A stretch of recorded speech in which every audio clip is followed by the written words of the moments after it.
قرآن مقدس کی ایک آیت آپ کے سامنے تلاوت کی ہے۔ حکیم الاسلام حضرت قاری محمد طیب صاحب نور اللہ مرقدہ نے اس آیت سے ایک مضمون اخذ کیا ہے، اسی کو آپ کے سامنے پیش کرنے کی سعادت حاصل کر رہا ہوں۔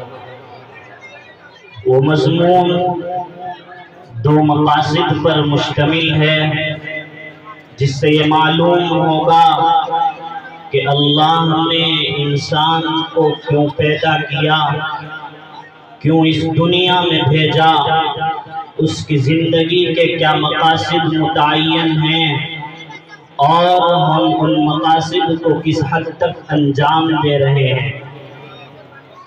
وہ مقاصد آپ کے سامنے بیان کیے جائیں، ان کی تفصیل آپ کے سامنے پیش کی جائے، اس سے پہلے ایک مختصر سی تمہید سمجھ لیجئے تاکہ ان مقصود کا سمجھنا آسان ہو جائے، اور وہ یہ ہے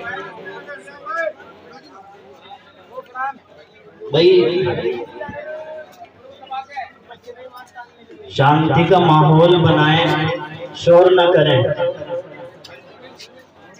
اور جو حضرات موبائل کے اندر مشغول ہیں ان سے درخواست کی جا رہی ہے کہ وہ جلسہ سننے کے لیے یہاں پر آئے ہیں، توجہ سے باتیں سنیں، موبائل کے اندر مشغول نہ ہو۔ یہ لمبی چوڑی کائنات جو آپ کے سامنے پھیلی ہوئی ہے، جس میں بے انتہا طویل و عریض آسمان کا خیمہ تنا ہوا ہے، زمین کا فرش بچھا ہوا ہے، زمین و آسمان کے درمیان ہزاروں قسم کی مخلوقات کھپی پڑی ہیں، جمادات ان کی ہزاروں قسمیں، نباتات ان کی ہزاروں قسمیں، دریا اور خشکی کے جانور، حیوانات کی ہزاروں قسمیں، غرض یہ بہت سی انواع و اقسام ہیں جو زمین و آسمان کے درمیان پھیلی ہوئی ہیں۔ پھر آسمان کے اوپر ایک عظیم مخلوق ہے جس کو ملائکہ کہتے ہیں، وہ اتنے پھیلے ہوئے ہیں، حدیث پاک میں ہے آسمان پر 4 انگلی کے برابر کوئی جگہ ایسی خالی نہیں کہ جہاں کوئی نہ کوئی فرشتہ مصروف عبادت نہ ہو، تو بے شمار ملائکہ اوپر پھیلے ہوئے ہیں۔ اس ساری کائنات اور مخلوقات کی انتہا عرش پر جا کر ہو جاتی ہے، عرش عظیم سے اوپر شریعت کسی مخلوق کا پتہ نہیں دیتی، وہاں صرف خالق کی تجلیات اور کمالات اور اس کی صفات پھیلی ہوئی ہیں، سوائے ایک مخلوق کے کہ اللہ نے ایک تختی اور لوح رکھی ہے، اس پر لکھا ہوا ہے ان رحمتی سبقت غضبی، میری رحمت میرے غضب پر غالب ہے۔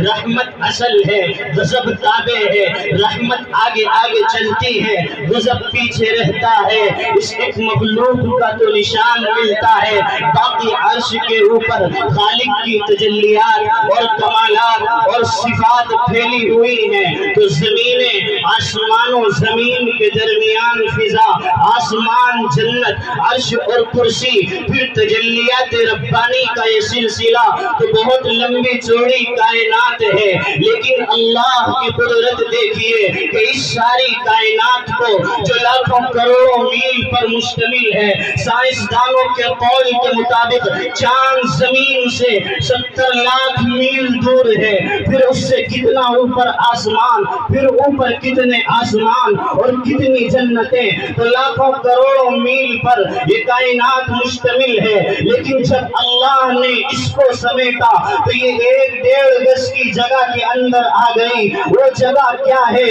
وہ آپ ہیں۔ ساری کائنات کو اللہ نے انسان میں سمیٹ دیا ہے، جس میں زمین بھی ہے، آسمان بھی ہے، پہاڑ بھی ہیں، جمادات، نباتات اور حیوانات سب اس کے اندر جمع ہیں۔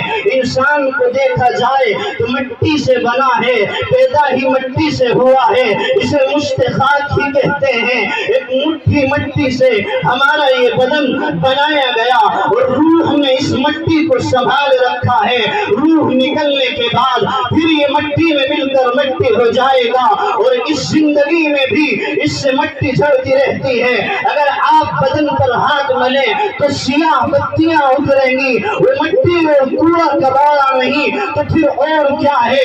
گویا انسان کے اندر زمین موجود ہے، اور پھر وہی خاصیت اس زمین کی ہے جو عام زمین کی ہے۔ غور کیجئے، آپ کی اس زمین میں پہاڑوں کا سلسلہ ہے، ہزاروں مختلف قسم کے پہاڑ اس زمین میں پھیلے ہوئے ہیں۔ یہ جو انسان کے اندر ہڈیوں کا سلسلہ ہے، یہ پہاڑوں کی مانند ہے، کوئی بڑی کوئی چھوٹی، کوئی لمبی کوئی چوڑی، مختلف قسم کی ہڈیاں ہیں۔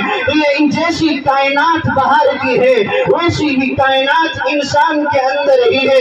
غور کریں، جیسے باہر کی اس کائنات میں درخت، گھاس اور نباتات اگتے ہیں، انسان کے اندر بھی یہ نظام موجود ہے کہ بہت ہی قریب قریب درخت اگے ہوئے ہیں۔ تو سر ایسا ہے کہ جیسے گھنا جنگل کہ اس میں سینکڑوں درخت قریب قریب اگے ہوئے ہیں۔ زمین کا کوئی حصہ وہ ہوتا ہے کہ اس میں درخت دور دور اگے ہوئے ہوتے ہیں۔ عام بدن ایسا ہے کہ یہاں پر بال دور دور اگے ہوئے ہیں۔ زمین کا کوئی حصہ وہ ہوتا ہے کہ اس پر کوئی گھاس نہیں اگتی، کوئی درخت نہیں اگتا، ہتھیلی کے اوپر کچھ بھی نہیں اگتا، ناک کے اوپر کوئی بال نہیں اگتا۔ تو جیسی کائنات باہر کی ہے ویسی ہی کائنات انسان کے اندر کی ہے۔ آپ کی اس باہر کی کائنات میں ہواؤں کا نظام بھی ہے، ٹھنڈی گرم ہوائیں چلتی ہیں، یہ انسان کے اندر بھی موجود ہے۔ اندر کو سانس لیں تو ٹھنڈی ہوا، باہر کو سانس لیں تو گرم ہوا نکل رہی ہے۔ جیسی کائنات باہر کی ہے ویسی ہی کائنات انسان کے اندر کی ہے۔ آگ اس کے اندر موجود ہے، ذرا سا ہاتھ ملے تو چنگاریاں اٹھنے لگتی ہے، آدمی میل بھر دوڑ لے تو پورا بدن آگ کا شعلہ بن جاتا ہے۔ تو انسان کے اندر آگ بھی موجود ہے، پانی اس کے اندر موجود ہے۔ جیسی کائنات باہر کی ہے ویسی ہی کائنات انسان کے اندر کی ہے۔ باہر کی اس کائنات میں اوپر آسمان ہے، نیچے زمین ہے، آسمانوں کے اوپر سورج اور چاند لگے ہوئے ہیں کہ جن کی روشنی سے یہ کائنات نظر آ رہی ہے۔ انسان کے اندر یہ سر آسمان کی مانند ہے، نیچے پیر زمین کی مانند ہے، پیشانی پر 2 آنکھیں یہ سورج اور چاند کی مانند ہے، ان کی روشنی سے یہ کائنات نظر آ رہی ہے۔ جیسی کائنات باہر کی ہے ویسی ہی کائنات انسان کے اندر کی ہے۔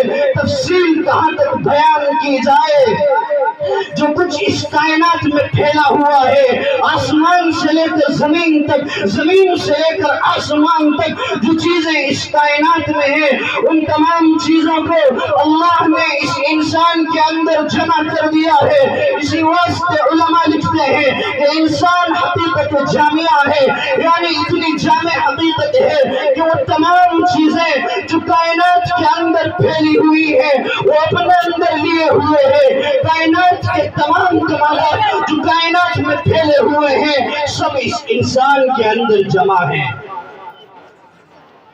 پھر اسی پر بس نہیں کہ انسان کے اندر صرف کائنات ہی کے نمونے ہوں، غور کریں تو خالق کائنات کے نمونے بھی انسان ہی میں جمع ہیں۔ ایسے نمونے جمع ہیں کہ اگر ہم انہیں سامنے میں رکھیں تو ان نمونوں سے خدا کی ذات اور صفات اور کمالات سب عیاں ہو جائیں، ہمیں کہیں باہر جانے کی ضرورت نہیں۔ خدا اگر اپنے اندر غور کرے تو خدائی کمالات ہمارے اندر سے ابھریں گے۔ غور کیجئے، آپ کا یہ بدن کس چیز سے شملہ ہوا ہے، وہ کون سی چیز ہے جس چیز نے آپ کے اس بدن کو سنبھال رکھا ہے، وہ روح ہے جس نے اس بدن کو سنبھال رکھا ہے۔ روح نکلنے کے بعد بدن کی یہ کائنات بکھر جائے گی، پانی جا کر پانی میں مل جائے گا، مٹی مٹی میں جا ملے گی، ہوا ہوا میں مل جائے گی، آگ آگ میں مل جائے گی۔ تو روح نے اس کائنات بدن کو سنبھال رکھا ہے۔ ہم اس کو سامنے رکھ کر دلیل پکڑ سکتے ہیں کہ جس طرح ہمارے اس کائنات بدن کو سنبھالنے کے لیے ایک سنبھالنے والے کی ضرورت ہے، ایک روح کی ضرورت ہے، اسی طریقے سے اس پوری کائنات کا ایک سنبھالنے والا ہے، ایک مدبر اعظم ہے جس نے اس کائنات کو سنبھال رکھا ہے۔ تو خدا کے وجود پر دلیل ہمیں اپنے اندر سے ملتی ہے، باہر جانے کی ضرورت نہیں۔ نیز آپ غور کریں، مجھ کو بتائیں، آپ کا یہ بدن سلامت ہے، آپ کا یہ بدن سے چل رہا ہے، آپ کے بدن کا یہ نظام چل رہا ہے تو ایک روح سے چل رہا ہے۔ یہ دو روحیں کام کر رہی ہیں، ظاہر سی بات ہے ایک ہی روح ہے جس نے اس پوری کائنات کو سنبھال رکھا ہے، جو اس پوری کائنات بدن کو نظام چلا رہی ہے۔ اگر دو روح ہو تو کائنات بدن تباہ ہو جائے گی۔ ایک روح کہے گی میں بدن کو بھوک لگانا چاہتی ہوں، دوسری کہے گی میں نہیں چاہتی، تو روحوں کو لڑائی سے فرصت نہیں ہوگی۔ بدن کا نظام کون چلائے گا؟ کائنات بدن تباہ و برباد ہو جائے گی۔ ہم اس کو سامنے رکھ کر دلیل پکڑ سکتے ہیں کہ جو صورت ہماری اس کائنات کی ہے کہ ہماری اس کائنات بدن کو ایک روح نے سنبھال رکھا ہے، ہماری اس کائنات بدن کا نظام اس روح نے ایک روح چلا رہی ہے۔ یہی صورت اس کائنات کی ہے۔ لو کان فیہما آلہۃ الا اللہ لفسدتا، اگر زمین و اس کائنات میں دو خدا ہوتے تو کائنات تباہ ہو جاتی، کائنات چل نہیں سکتی تھی۔ ایک خدا کہتا میں فلاں کو اولاد دینا چاہتا ہوں، دوسرا کہتا میں نہیں چاہتا۔ ایک خدا کہتا میں فلاں قوم کو عزت دینا چاہتا ہوں، دوسرا کہتا میں ہرگز نہیں چاہتا۔ دونوں خداؤں کو لڑائی سے فرصت نہ ہوتی۔ کائنات کون چلاتا؟ کائنات کون چلاتا؟ تو خدا کی ایک ہونے پر دلیل ہمیں اپنے اندر سے مل رہی ہے۔ کائنات کا چلانے والا ایک ہے، اور اگر یہ کہیں کہ دونوں خداؤں نے صلح کر لی ہے تو اس کا مطلب یہ ہے کہ ایک دوسرے سے دب گیا ہے، تو جو دبے ہو وہ خدا نہیں ہے۔ جو لڑائی کے ڈر سے دوسرے سے یہ کہے کہ صلح کر لو، وہ خدا نہیں ہے۔ خدا وہ ہے جو کسی سے نہ ڈرے، جس میں کوئی خوف نہ ہو۔ تو خدا کے ایک ہونے کی دلیل ہمیں اپنے اندر سے مل رہی ہے، باہر جانے کی ضرورت نہیں۔ اسی طریقے سے ہماری بدن کی روح بدن کے ہر خطے سے واقف ہے، یہ جانتی ہے، یہ ہاتھ ہے، یہ پیر ہے، یہ جانتی ہے کہ بدن میں کس جگہ تکلیف ہے۔ اگر اس کو علم نہ ہو تو بدن کا نظام کیسے چلے گا؟ تب یہ تکلیف کو دور کرنے کا تقاضا کیسے کرے گی؟ تو خدا کے لامحدود علم کی دلیل بھی ہمیں اپنے اندر سے مل رہی ہے کہ جو خدا جب ہماری روح بدن کے خطے خطے سے واقف ہے، اسی طریقے سے وہ اللہ بھی کائنات کے ذرے ذرے سے واقف ہے، وہ جانتا ہے کائنات میں کیا ہو رہا ہے۔ خدا کے لامحدود علم کی دلیل بھی ہمیں اپنے اندر مل رہی ہے، باہر جانے کی ضرورت نہیں۔